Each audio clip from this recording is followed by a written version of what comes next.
ഇതെൻ്റെ channel your ടോക്ക്ലെസ് four. അപ്പോൾ ഇന്നൊരു വീഡിയോ എന്ന് പറയുന്നത് ഒരു അൺഎക്സ്പെക്റ്റഡ് ആയിട്ട് നടക്കുന്ന ഒരു വീഡിയോ ആണ്. അതായത് ഞാനിന്ന് വീഡിയോ എടുക്കാൻ ഞാൻ വിചാരിച്ചിരുന്നില്ല, പക്ഷേ പിന്നെ പെട്ടെന്ന് പ്ലാൻ ചെയ്ത കാര്യങ്ങളൊക്കെ ആയതുകൊണ്ട് തന്നെ വിചാരിച്ചിരുന്നില്ല. ഒരു പെട്ടെന്ന് വിചാരിച്ചു വീഡിയോ എടുക്കാമെന്ന് കരുതി. അപ്പോൾ ഇന്ന് ഉണ്ണികളുടെ ചെറിയൊരു ഫോട്ടോഷൂട്ട് എന്നല്ല, അവർ നമ്മൾ ഫോട്ടോ എടുക്കാൻ വേണ്ടി കൊണ്ടുവരുന്നുണ്ട്. അപ്പോൾ അതിൻ്റേതായ കുറച്ച് വിശേഷങ്ങളും കാര്യങ്ങളൊക്കെ ജസ്റ്റ് ഒന്ന് കാണിക്കാമെന്ന് കരുതി. അപ്പോൾ ഉണ്ണികൾക്കിപ്പോൾ കറൻ്റ്ലി 7th മന്താണ്. എന്ത് പെട്ടെന്നെല്ലാം 7th മന്ത് എത്തിയ പോലെ തോന്നാം. രണ്ടുപേരും ഇപ്പോൾ റോൾ ചെയ്ത് തുടങ്ങി, ഒരാൾ ഇരിക്കാതെ പ്രിപ്പയർ ചെയ്ത് തുടങ്ങി, അങ്ങനത്തെ ഒക്കെ ഒരു ഇതാണ്. പിന്നെ എനിക്ക് അങ്ങനെ വ്ളോഗിലേക്ക് ഞാനങ്ങനെ അധികം ശ്രദ്ധിക്കണില്ല, കാരണം കുട്ടികളുടെ കൂടെ മാക്സിമം ടൈം സ്പെൻഡ് ചെയ്യുക എന്നുള്ളതാണ് ഇപ്പോഴത്തെ എൻ്റെ ഒരു മോട്ടോ ആയിട്ട് ഞാൻ കരുതുന്നത്. കാരണം ഉണ്ണി പെട്ടെന്ന് വളർന്ന പോലെ തോന്നി. അതുപോലെ തന്നെ ഇവരും ഇപ്പോൾ ബാക്കിലോട്ട് ഇപ്പോൾ എൻ്റെ തന്നെ വ്ളോഗ്സ് എടുത്ത് നോക്കുമ്പോൾ ഇത്ര ചെറിയ കുട്ടികളായിരുന്നല്ലോ, ഇത്ര പെട്ടെന്ന് ഇങ്ങനെയായോ, അങ്ങനത്തെ ഒരു തോട്ടൊക്കെയാണ്. അപ്പോൾ ഞാൻ കരുതി ഉള്ള ടൈം അവരെ കൂടെ നന്നായി സ്പെൻഡ് ചെയ്യാമെന്ന്. അത്യാവശ്യം ഇപ്പോൾ 2-3 വ്ളോഗ് എനിക്ക് എഡിറ്റ് ചെയ്തിടാൻ പെൻഡിങ് ഒക്കെ എടുക്കുന്നുണ്ട്. അപ്പോൾ അതിൻ്റെ ഇടയിൽ കൂടെ ഞാൻ ഇനി വേറെ വ്ളോഗ് എടുത്ത് കൂട്ടുണ്ടാന്ന് കരുതി. അപ്പോൾ ഞാൻ പറഞ്ഞു വന്നത്, ഇന്നൊരു നമ്മൾ ഉണ്ണികളുടെ കമന്ന് കിടന്നിട്ടുള്ള ഫോട്ടോ എടുക്കാൻ വേണ്ടിയിട്ട് ഒരു സ്റ്റുഡിയോയ്ക്ക് പോകുന്നുണ്ട്. അപ്പോൾ അതിൻ്റെ കുറച്ച് കാണിച്ചിടാന്ന് കരുതി. അപ്പോൾ അതായിരിക്കും ഇന്നത്തെ ഈ വ്ളോഗ് എന്ന് പറയുന്നത്. അതുപോലെ തന്നെ നിങ്ങളെൻ്റെ ചാനൽ ഇപ്പോൾ ആദ്യമായിട്ട് കാണാൻ വെച്ചിട്ടുണ്ടെങ്കിൽ സബ്സ്ക്രൈബ് ചെയ്യണം, ലൈക്ക് ചെയ്യണം, വീഡിയോ ഇഷ്ടപ്പെട്ട ലൈക്ക് ചെയ്യണം. അതുപോലെ തന്നെ നമുക്ക് ആർക്കെങ്കിലുമൊക്കെ അത് യൂസ്ഫുൾ അല്ല, റിലേറ്റബിൾ ആവും തോന്നുന്നുണ്ടെങ്കിൽ, അതായത് ഞാൻ ട്വിൻസൊക്കെ ആയിരിക്കണം പാരൻസ് ആരെങ്കിലുമൊക്കെ ഉണ്ടെങ്കിൽ ജസ്റ്റ് അവർക്കൊന്ന് ഷെയർ ചെയ്ത് കൊടുക്കണം. കാരണം അവരെ പോലെ ഞാനും എന്തെങ്കിലും കാണിക്കാനായിട്ട്. ഇപ്പോൾ ഞാൻ കറൻ്റ് ഞാൻ ചേട്ടൻ്റെ വീട്ടിലാണ്. ഇപ്പോൾ ഏകദേശം ടൈം ഒരു 2 മണി ആയിട്ടുണ്ട്. പുറത്ത് നല്ല മഴയാണ്. ഡിസംബറിൽ മഴ എന്ന് പറയുമ്പോൾ ഒരു പ്രത്യേക തരം ഫീലിംഗ് ആണ്. ഡിസംബർ നവംബർ എന്ന് പറയുമ്പോൾ തന്നെ ഭയങ്കര ഇഷ്ടപ്പെട്ടൊരു സീസണാണ്. അതിൻ്റെ ഇടയിൽ കൂടെ ജൂൺ ജൂലൈ പോലെ മഴയും കൂടി എന്ന് പറയുമ്പോൾ ഭയങ്കര ഒരു റൊമാൻറ്റിക് തോന്നുന്നൊരു സീസണാണ്. പിന്നെ ചേട്ടന് ഇപ്പോൾ ഒഴിവാണ്. നമുക്ക് ഏകദേശം കാര്യങ്ങളൊക്കെ ആയതുകൊണ്ട്, ഗുരുവായൂർ ഏകദേശമൊക്കെ ആയതുകൊണ്ട് ഇപ്പോൾ കറൻ്റ് ലീവാണ്. അപ്പോൾ കുറച്ചും കൂടി നമുക്ക് ആളായിട്ട് ടൈം സ്പെൻഡ് ചെയ്യാം, കുട്ടികളായിട്ട് ടൈം സ്പെൻഡ് ചെയ്യാം, ഫാമിലി മൊമെൻറ്റ്സൊക്കെയാണ് ഇപ്പോൾ നടന്നുകൊണ്ടിരിക്കുന്നത്. ഒരു ബോണ്ടിങ് പോലെ. ഞാൻ പിന്നെ കുറച്ചിപ്പോൾ 2 വീക്സ് മുൻപ് ഞാൻ വീട്ടിലായിരുന്നു. വീട്ടിൽ നിന്ന് ഇങ്ങോട്ട് വന്നു കഴിഞ്ഞപ്പോൾ കംപ്ലീറ്റ്ലി ഒരു റീഫ്രഷ് ആയ പോലെയാണ്. അതായത് ഞാൻ ഉണ്ണികളായിട്ട്, അതായത് ഉണ്ണികൾ ഡെലിവറി കഴിഞ്ഞിട്ട് നമുക്ക് 90 ഡേയ്സ് വരെ അവിടെ നിന്നല്ലോ. പിന്നെ നമ്മൾ ആദ്യമായിട്ടാണ് 3 കുട്ടികളായിട്ട് ഇങ്ങോട്ട് വരുന്നത്. അപ്പോൾ നമുക്ക് കുറേ സ്റ്റാർട്ടിങ് ട്രബിളും കാര്യങ്ങളൊക്കെ ഉണ്ടായിരുന്നു. അപ്പോൾ അതിൻ്റെ ഇടയിൽ നമുക്ക് കുറച്ച് സഫോക്കേഷനും കാര്യങ്ങളൊക്കെ തോന്നി. പിന്നെ അത് കഴിഞ്ഞ് ഒന്ന് സെറ്റായി, എന്നിട്ട് ഇതൊന്ന് തിരിച്ചു പോയി ഇങ്ങോട്ട് എത്തിയപ്പോഴേക്കും ഫുൾ കംപ്ലീറ്റ്ലി ചേഞ്ചറായി, നല്ല റീഫ്രഷ് ആയ പോലെ. നമുക്ക് നമ്മുടെ മൈൻഡ് സെറ്റ് ആയാലും എല്ലാം കംപ്ലീറ്റ്ലി റീഫ്രഷായി, പുതിയൊരു ലൈഫ് സ്റ്റാർട്ട് ചെയ്ത പോലെയായി. അല്ല, എന്താ പറയുക, നമുക്കിപ്പോഴാണ് എനിക്ക് ആ വെക്കേഷൻ്റെ ഒരു മൂഡൊക്കെ, നമുക്കിങ്ങനെ ഇതൊക്കെ കഴിഞ്ഞ് നമ്മൾ വെക്കേഷന് പോയി വന്നിട്ട് തിരിച്ച് വരുമ്പോൾ നമുക്കൊരു ഇതുണ്ടാവില്ല. അതുപോലെ തന്നെയാണ് എനിക്ക് ഫീൽ ചെയ്യണത്. എല്ലാം ഓക്കെയാണ്. ഇപ്പോൾ ഇവിടെ നിന്ന് പോണക്കാട്ട് മുൻപ് വരണമെങ്കിൽ കുട്ടികളുടെ കാര്യങ്ങൾ അയ്യോ പത്തോ എന്നായിരുന്നു. കാരണം എല്ലാം ഭയങ്കര ബുദ്ധിമുട്ടായിട്ട് തോന്നി. പക്ഷേ ഇപ്പോൾ കറൻ്റ് അങ്ങനെയില്ല. ഇനി കുട്ടികൾ വലുതായതുകൊണ്ടാണോ അതോ എല്ലാ സംഭവം മനസ്സിലാവില്ല. ഇപ്പോൾ കറൻ്റ് എല്ലാം ഈസിയാണ്, ഒരു ബുദ്ധിമുട്ടുമില്ല. നന്നായിട്ട് ഉണ്ണികളുടെ കാര്യങ്ങൾ എനിക്ക് മാനേജ് ചെയ്യാൻ പറ്റുന്നുണ്ട് ഒറ്റയ്ക്ക്. പിന്നെ പറയുകയാണെങ്കിൽ ഞാൻ മുൻപ് വീഡിയോസിലൊക്കെ ഞാൻ പറയുന്നുണ്ട് എല്ലാം ഞാൻ ഒറ്റയ്ക്കാണ് ചെയ്യുന്നത്. അങ്ങനെയില്ല. അതായത് കുട്ടികളുടെ കാര്യങ്ങൾ ഒറ്റയ്ക്ക് അത്രേ ഉള്ളൂ. ഞാൻ കാണിക്കാത്തൊരു വ്യക്തി ഉണ്ട് ഇതിൽ, അതായത് ചേട്ടൻ്റെ അമ്മ. ഞാൻ കാണിക്കാത്തതാണ്, കാരണം ഞാൻ പറഞ്ഞല്ലോ, ഞാൻ എന്ത് കാണിക്കാൻ ആഗ്രഹിക്കുന്നു അതാണ് നിങ്ങൾ വ്ളോഗിലൂടെ കാണുന്നത്. അല്ലാണ്ട് ബാക്കിൽ എന്ന് കരുതിയിട്ട് നമുക്ക് വേറെ സംഭവങ്ങളൊന്നും ഇല്ലയെന്നല്ല, ഞാൻ പറഞ്ഞിട്ടില്ല, ഞാൻ കാണിച്ചിട്ടില്ല എന്ന് കരുതിയിട്ട് അങ്ങനെ ഒരാളില്ല എന്നല്ല. നമുക്ക് നല്ലൊരു സപ്പോർട്ട് സിസ്റ്റമാണ് ചേട്ടൻ്റെ അമ്മ എന്ന് പറയുന്നത്. പക്ഷെ ഞാൻ കാണിക്കാത്തതാണ്. പക്ഷെ മനഃപൂർവ്വമല്ല, ഞാൻ കുട്ടികളുടെയും എന്നെയും ഫോക്കസ് ചെയ്ത് കൊണ്ടുവരുന്ന ഒരു ചാനലായിരുന്നു അത്രേ. പക്ഷെ അമ്മ ഉള്ളതുകൊണ്ടാണ് നമുക്ക് ഇത്രയും ഈസി ആയിട്ട് മുന്നോട്ട് പോകാൻ പറ്റുന്നത്. അല്ലെങ്കിൽ ഭയങ്കര ബുദ്ധിമുട്ടാണ്. കാരണം അറിയാലോ, ചേട്ടൻ നൈറ്റ് ഡ്യൂട്ടിയാണ്, നൈറ്റില്ല, ആൾ ഡേ ടൈം കിടന്ന് ഉറങ്ങും. അപ്പോൾ നമ്മളതൊക്കെ മെയിൻറ്റെയിൻ ചെയ്ത് അതിൻ്റെ ഒരു പ്രശ്നങ്ങളില്ലാണ്ട് നോക്കുന്നത് അമ്മ ഒറ്റൊരാളാണ്. ഞാൻ ഒരുപാട് വീഡിയോയിൽ നിന്ന് പറയാൻ വിട്ടുപോയി. ചെറിയൊരു പരിഭവം വന്നതിൻ്റെ ഇടയിൽ സ്വാഭാവികമാണ്. കാരണം എൻ്റെ വായിൽ അങ്ങനെ ഒരു മിസ്റ്റേക്ക് വന്നു. എല്ലാ കാര്യങ്ങളും ഞാൻ ഒറ്റയ്ക്ക് നോക്കണമെന്നുള്ളത്. ഞാൻ ഉദ്ദേശിച്ചത് കുട്ടികളുടെ കാര്യങ്ങൾ മാത്രമാണ്, അമ്മയുടെ കാര്യങ്ങൾ, അതായത് വീട്ടിലെ കാര്യങ്ങൾ ഫുൾ നോക്കണത്. ഈവൻ എനിക്ക് എൻ്റെ ഹസ്ബൻഡിൻ്റെ ഒരു കാര്യം ചെയ്ത് കൊടുക്കേണ്ട, അമ്മയാണ് ചെയ്ത് കൊടുക്കുന്നത്. അതായത് ചേട്ടൻ്റെ അമ്മയാണ്. ഇപ്പോഴും ആൾക്ക് അത്യാവശ്യം ഏജ് ആയിട്ടുണ്ട്, എന്നാൽ പോലും ചേട്ടൻ്റെ ജോലിയുടെ കാര്യങ്ങളും ജോലിക്ക് പോകേണ്ട കാര്യങ്ങളും എല്ലാം വെൽ മാനേജ് ചെയ്യുന്നത് ചേട്ടൻ്റെ അമ്മയാണ്. ഞാനെല്ലാം എനിക്ക് കുട്ടികളുടെ കാര്യങ്ങൾ മാത്രം നോക്കിയാൽ മതി, പിന്നെ എൻ്റെ കാര്യങ്ങളും അങ്ങനെയുള്ളൂ. അപ്പോൾ അങ്ങനത്തെ ഒരാളുണ്ട്, അങ്ങനത്തെ ഒരു വ്യക്തിയുണ്ട്.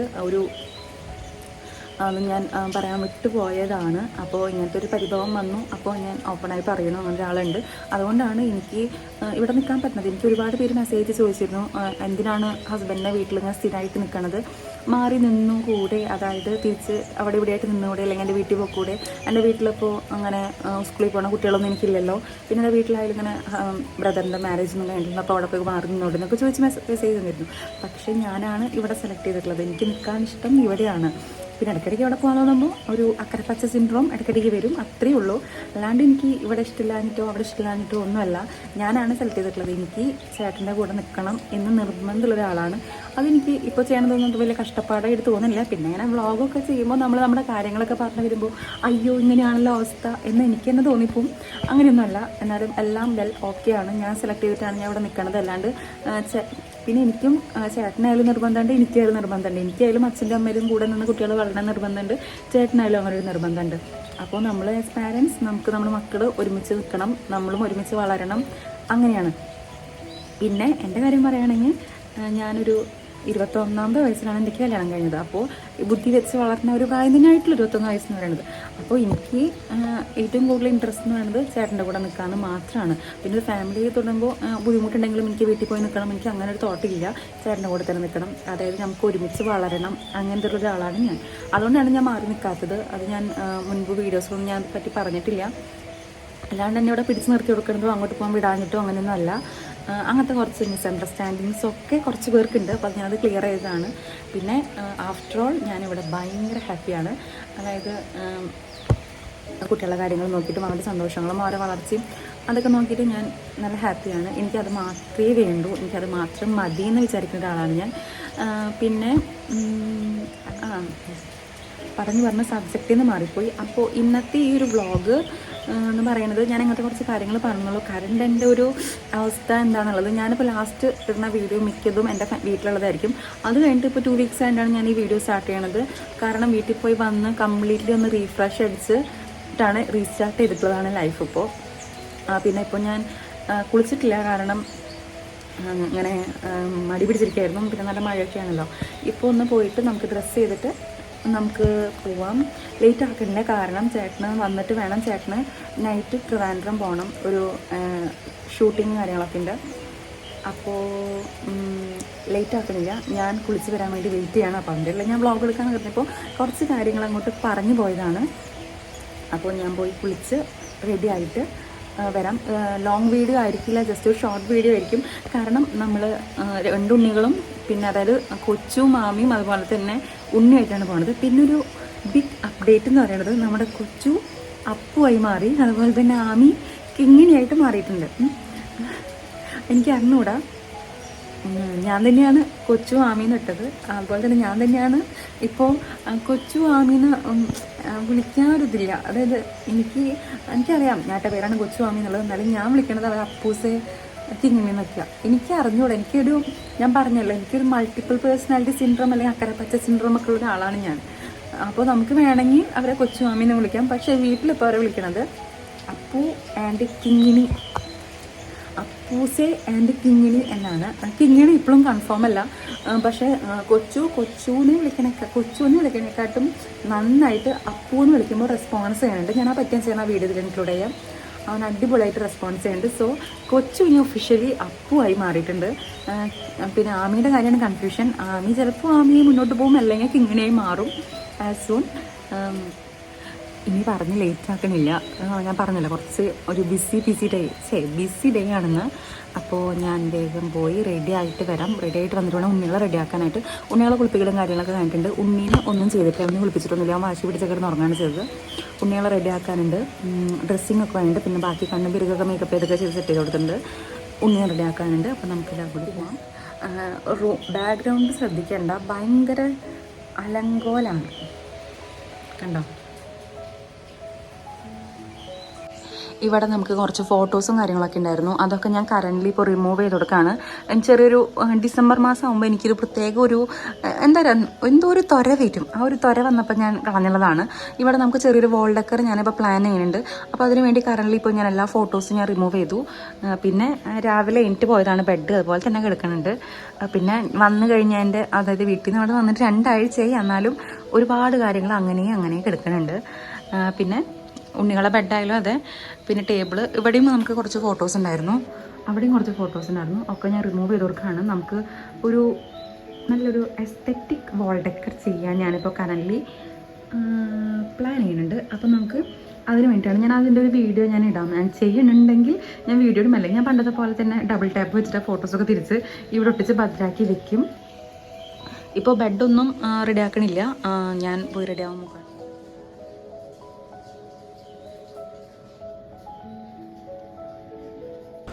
വീട്ടിൽ നിന്ന് ഇറങ്ങുമ്പോൾ ഏകദേശം ഒരു ടൈം 3 മണി കഴിഞ്ഞിട്ടുണ്ട്. ഒരുപാട് ടൈം ഞാനായിട്ട് വേസ്റ്റാക്കി. ഞാനാ വെച്ചിട്ടുണ്ടെങ്കിൽ റെഡി ആവാൻ വേണ്ടിയിട്ടല്ല, എനിക്ക് ഡ്രസ്സ് ഒന്നും പാകത്തിന് കിട്ടണില്ല. കുറേ ഇട്ട് നോക്കുമ്പോൾ എല്ലാം അതും ടൈറ്റ്. അപ്പോൾ ആകെ ഒരുമാതിരി അവസ്ഥയിലായിരുന്നു. പിന്നെ എങ്ങനെയോ എപ്പോഴും ഇടുന്ന ആ ഒരു ഡ്രസ്സ് തന്നെ ഇട്ട് ഇറങ്ങി. ഉണ്ണികൾ 2 പേരും നല്ല വാശിയായിരുന്നു. പക്ഷേ വണ്ടിയിലോട്ട് കയറിയതിന് ശേഷം 2 പേരും എന്തോ പകച്ചിരിക്കുകയായിരുന്നു. പിന്നെ വാശി പിടിച്ചിട്ടില്ല. കൊച്ചുവിന് വാശി ഇത്തിരി ഡബിൾ ആയതുകൊണ്ട് അവനെ മടിയിലിരുത്തിയിട്ട് ആമീനെ താഴെക്കെടുത്തി. ആമിക്ക് ഇത്തിരി ഒതുക്കുണ്ട്. പിന്നെ വണ്ടിയിൽ ഇങ്ങനെ പോകുമ്പോൾ അത് എനക്കും പിന്നെ ചുറ്റിനുള്ളതൊക്കെ ഇങ്ങനെ മൂവ് ചെയ്യുന്നത് കാണുമ്പോൾ അവരങ്ങനെ കിടന്നോളും. അധികം ദൂരത്തേക്കൊന്നുമല്ല പോയത്, നമ്മളെ വീടിൻ്റെ തൊട്ടടുത്ത് തന്നെയാണ് ഈ സ്റ്റുഡിയോ. പിന്നെ ആമിക്ക് ഇങ്ങനെ മുന്നേ മുടിയൊന്നും ഇങ്ങനെ കെട്ടിക്കൊടുത്തിട്ടില്ല കേട്ടോ. ഇന്നാണ് ആദ്യമായിട്ട് ആൾക്ക് മുടി ഇങ്ങനെ കെട്ടിക്കൊടുത്തത്. അപ്പോൾ ശരിക്കും ചേട്ടൻ്റെ ചായ, എന്നോട് ഒരുപാട് പേര് പറഞ്ഞിരുന്നു ആമി ശരിക്കും എന്നെ പോലെയാണ്, എൻ്റെ ഫോട്ടോ കോപ്പിയാണെന്നൊക്കെ. പക്ഷെ അല്ല, കൊച്ചുവാണ് എൻ്റെ പോലെ, ആമി എന്ന് പറയുന്നത് ചേട്ടനെ പോലെയാണ്. ശരിക്കും ചേട്ടനെ പോലെ തന്നെയാണ് ആമി. അങ്ങനെ പോണ വഴിക്ക് കുറച്ച് സംഭവങ്ങളൊക്കെ വാങ്ങാണ്ടായിരുന്നു, അതൊക്കെ വാങ്ങി അവിടെ എത്തി.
ആമിക്ക് ചെറുതായിട്ട് പരിചയക്കുറവ് തുടങ്ങിയിട്ടുണ്ട് കേട്ടോ.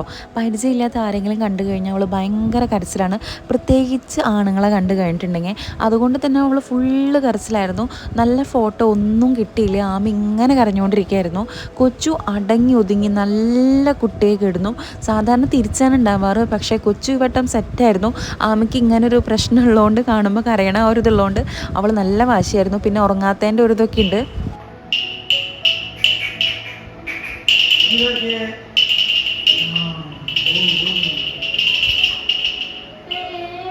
അങ്ങനെ നമുക്ക് ആവശ്യമുള്ള ഫോട്ടോസൊക്കെ സെലക്ട് ചെയ്ത് അത് വർക്ക് ചെയ്യാൻ കൊടുത്തിട്ട് നമ്മൾ അവിടെ നിന്ന് പോന്നു. തിരിച്ച് വീട്ടിലെത്തി ഉണ്ണികളെ വീട്ടിലാക്കിയിട്ട് ഞാനും ചേട്ടനും ഉണ്ണിയും കൂടിയിട്ട് ഒന്ന് ഉണ്ണികൾക്ക് വേണ്ടി 2-3 സാധനങ്ങൾ വാങ്ങാണ്ടായിരുന്നു. അവിടെ പുതിയൊരു ബോട്ടിലൊക്കെ വാങ്ങണമായിരുന്നു. അപ്പോൾ അതിന് വേണ്ടിയിട്ടൊന്ന് പുറത്തേക്ക് വന്നിരുന്നു. അപ്പോൾ ഈ അമലാനഗറിൻ്റെ അവിടെ പുതിയൊരു കൊറിയൻ ടീ ഷോപ്പ് തുടങ്ങിയിരുന്നു. അപ്പോൾ അവിടെ കയറി കഴിഞ്ഞപ്പോൾ പുതിയ ഷോപ്പായതിന് അത്യാവശ്യം തിരക്കൊക്കെ ഉണ്ടായിരുന്നു. പക്ഷെ ഞങ്ങൾ വന്നിരുന്നതുകൊണ്ട് തിരക്കൊക്കെ പോയി. അപ്പോൾ നമുക്ക് സമാധാനമായിട്ട് ഫുഡൊക്കെ കഴിക്കാം. അപ്പോൾ ഫുഡ് ഓർഡർ ചെയ്തിട്ട് ചേട്ടൻ ഉണ്ണിയും കൂടിയിട്ട് ഉണ്ണികൾക്ക് വേണ്ടി സാധനങ്ങൾ വാങ്ങാൻ വേണ്ടി പോയി. ഞാൻ ഷോപ്പിൽ തന്നെ ഇരുന്നു. ആ സമയത്ത് ഞാൻ ഒരു ചോക്ലേറ്റ് ഷേക്കാണ് വാങ്ങിയത്. ചേട്ടന് കോഫി വാങ്ങിയിരുന്നു. ചേട്ടൻ വരുമ്പോഴേക്കും കോഫിയുടെ കാര്യം തീരുമാനമായിരുന്നു. പക്ഷേ ഞാൻ ഷേക്ക് നല്ല ആസ്വദിച്ചിരുന്ന് കഴിച്ചു. കാരണം ഉണ്ണി ഉണ്ടെങ്കിൽ നമുക്ക് ടെൻഷനാവും. കാരണം അവന് കൊടുക്കണം, പിന്നെ നമുക്ക് അങ്ങനെ വെപ്രളം പോലെയൊക്കെ ആവും, തട്ടിക്കളഞ്ഞിട്ടും ഓട്ടം ബഹളമൊക്കെ ആവും. ഇത് കുറേ നാൾക്ക് ശേഷമാണ് സ്വസ്ഥതയോടെ സമാധാനത്തോടെ ഇരുന്നിട്ട് എന്തെങ്കിലുമൊക്കെ ഒന്ന് കഴിക്കാൻ കിട്ടിയത്. അത് ഞാൻ മാക്സിമം മുതലെടുത്തു. നല്ല ആശ്വാസമായിട്ട് പതുക്കെ സാവധാനത്തോടെ ടേസ്റ്റ് ആസ്വദിച്ച് ഭക്ഷണം കഴിച്ചു എന്ന് തന്നെ പറയാം. നമുക്ക് നമ്മുടെ പുതിയ അമ്മമാർക്കൊക്കെ അറിയാൻ പറ്റുമായിരിക്കും, നമുക്ക് ഇങ്ങനത്തെ മൊമെൻറ്റ്സൊക്കെ റെയറാണ് കിട്ടുക. കാരണം നമ്മളെപ്പോഴും നമ്മുടെ പ്രയോറിറ്റി നമ്മുടെ മക്കൾക്കായിരിക്കും. പിന്നെ ഇത് ചേട്ടനായിട്ടുണ്ടെ കൊണ്ടുപോയതാണ്. അപ്പോൾ നല്ല എനിക്ക് കിട്ടിയ ഒരു മൊമെൻ്റൊക്കെ ഞാൻ മാക്സിമം ആസ്വദിച്ചു എന്ന് തന്നെ പറയാം. അങ്ങനെ കുറച്ച് ബാക്കി വെച്ചു കേട്ടോ ഉണ്ണിക്ക് വേണ്ടിയിട്ട്. അവൻ ഇഷ്ടമാണ് ഐസ്ക്രീമും ഷേക്കും ഒക്കെ. അപ്പോൾ ഞാൻ ജസ്റ്റ് മെനു എടുത്ത് നോക്കിയപ്പോൾ അവർക്ക് മെനുവിൽ സുഷിയും സംഭവങ്ങളൊക്കെ ഉണ്ട്. അപ്പോൾ അതൊന്ന് ട്രൈ ചെയ്ത് നോക്കണം എന്ന് ചെറിയൊരു ആഗ്രഹമുണ്ട്. ബട്ട് എനിക്ക് നന്നായിട്ട് അറിയാം അതൊരു പ്ലേറ്റ് വാങ്ങിയിട്ടുണ്ടെങ്കിൽ ഫുൾ ഞാൻ കഴിക്കില്ലാന്ന്. അപ്പോൾ വെക്കേഷന് ചേട്ടൻ്റെ സിസ്റ്ററും കുട്ടികളും എല്ലാവരും കൂടി വന്നിട്ടുണ്ടെങ്കിൽ എല്ലാവരും കൂടിയിട്ട് ഇങ്ങനത്തെ എക്സ്പീരിയൻസ് ഭയങ്കര റയർ ആയിരിക്കുമല്ലോ. അപ്പോൾ അവരായിട്ട് പോയിട്ട് എല്ലാവരും കൂടിയിട്ട് വാങ്ങി കഴിക്കാം എന്നാണ് ഇപ്പോൾ ഞാനും ചേട്ടനും കൂടി വിചാരിച്ചിരിക്കുന്നത്. അതർവൈസ് അത് നമുക്ക് കഴിക്കാൻ പറ്റാണ്ട് അത് വേസ്റ്റ് ആയാലോ എന്നുള്ളൊരു തോട്ടം കൂടി ഉണ്ട്. പിന്നെ അപ്പോൾ എല്ലാവരും കൂടി പോയിട്ട് once in a lifetime നമുക്കൊന്ന് കഴിച്ച് ടേസ്റ്റ് ചെയ്ത് നോക്കാമെന്നാണ് ഇപ്പോൾ വിചാരിച്ചിരിക്കുന്നത്. പിന്നെ അത് കഴിഞ്ഞിട്ട് നമുക്ക് വീട്ടിലേക്ക് ക്രിസ്മസ് ഒക്കെ ആണല്ലോ, അപ്പോൾ സ്റ്റാറൊക്കെ വാങ്ങാൻ വേണ്ടി പോയിരുന്നു. അപ്പോൾ ചേട്ടൻ പോയിട്ട് സെലക്ട് ചെയ്ത് നോക്കി വന്നു. എൻ്റെ കല്യാണം കഴിഞ്ഞിട്ട് ഇവിടുത്തെ ഇപ്പോഴത്തെ 4ാമത്തെ ക്രിസ്മസ് ആണ് ഇപ്പോൾ വരാൻ പോണത്. ഈ ഒരു ഇതിൻ്റെ ഉള്ളിൽ ഇതുവരെ നമ്മൾ വീട്ടിൽ സ്റ്റാർ തൂക്കിയിട്ടില്ല. അപ്പോൾ ആദ്യമായിട്ടാണ് സ്റ്റാർ തൂക്കുന്നത്. കഴിഞ്ഞ വട്ടം നമ്മൾ സ്റ്റാർ വാങ്ങാമെന്നൊക്കെ വിചാരിച്ച് പുത്തമ്പള്ളിയിലൊക്കെ പോയിരുന്നു. പക്ഷേ ആ ഒരു ടൈമിൽ ഞാൻ പ്രഗ്നൻ്റൊക്കെ ആയിരുന്നു. അതുകൊണ്ട് തന്നെ ഞാനാണ് ആഗ്രഹത്തോടെ പോയെങ്കിൽ പോലും അവിടുത്തെ തിക്കും തിരക്കും ബഹളും പിന്നെ ഒരുപാട് നടന്നു വണ്ടിയൊക്കെ പോവാണ്ട്. അപ്പോൾ പിന്നെ ആ ഒരു സ്റ്റാർ വാങ്ങി തൂക്കാന്നുള്ള ആഗ്രഹം അവിടെ ഞാൻ വിട്ടതാണ്. പിന്നെ ഈ ഇയർ നമ്മൾ എല്ലാ ഉണ്ണികളും എല്ലാവരുമായിട്ടിരിക്കുന്നതുകൊണ്ട് തന്നെ നന്നായിട്ട് ആഘോഷിക്കാമെന്ന് കരുതുന്നുണ്ട്. പിന്നെ ചേട്ടനും ലീവാണ്. അങ്ങനെ നമ്മളൊരു സ്റ്റാർ വാങ്ങിക്കോണം, ലൈറ്റൊക്കെ സെറ്റ് ചെയ്തിട്ട് ഇടാമെന്നൊക്കെ പറഞ്ഞിട്ടുണ്ട്. പക്ഷേ വാങ്ങിക്കോണമെന്ന ഒരു എക്സൈറ്റ്മെൻറ്റിൽ നമ്മുടെ വീടിൻ്റെ ഫ്രണ്ടിൽ തന്നെ കൊണ്ടുവന്ന ആവശ്യം തന്നെ അതൊരു തൂക്കിയിട്ടു. പിന്നെ വേറെയും 2-3 സാധനങ്ങൾ വാങ്ങിയിട്ടുണ്ട്. അത് ഞാൻ റൂമിൽ വെക്കാമെന്നാണ് കരുതുന്നത്. കാരണം ചെറിയൊരു റൂം ഡെക്കോർ പിന്നെ ക്രിസ്മസ് ഡെക്കോർ എന്ന് പറയുമ്പോൾ തന്നെ എനിക്കൊരു ആക്രാന്താണ് അതിനോടെന്ന് പറയുന്നത്. പിന്നെ സ്റ്റാർ കണ്ടപ്പോൾ തൊട്ട് ഉണ്ണിക്കത് വേണം, കേടാക്കാനാണ്, വേറെ ഒന്നിനുമല്ല. പിന്നെ ഏകദേശം ചേട്ടന് വീട്ടിൽ നിന്ന് പുറപ്പെടേണ്ട സമയമായിട്ടുണ്ട്. അതുകൊണ്ട് തന്നെ കൂടുതലൊന്നും എനിക്ക് എടുക്കാൻ പറ്റില്ല. ആ ഒരു ടൈമിലെ കുറച്ച് സംഭവങ്ങൾ മാത്രമേ എടുത്തുള്ളൂ. ഞാൻ സാധാരണ പൊതുവെ ഡേ ഇൻ മൈ ലൈഫാണ് ചെയ്യാറ്. ഇതൊരു വാലും തുമ്പില്ലാത്ത പോലെയും തോന്നുന്നുണ്ട്. എന്നാലും ചെറിയൊരു ഡെയിലി വ്ളോഗ് പോലെയായിരുന്നു അപ്പോൾ ഇന്നത്തെ വ്ളോഗ്. ഇപ്പോൾ നിങ്ങൾക്ക് എൻ്റെ വീഡിയോസൊക്കെ ഇഷ്ടമാണെങ്കിൽ please do like, share and subscribe. ഞാൻ വേറൊരു വീഡിയോ ആയിട്ട് ഉടനെ വരും. അപ്പോൾ അതുവരെ എല്ലാവർക്കും ബൈ.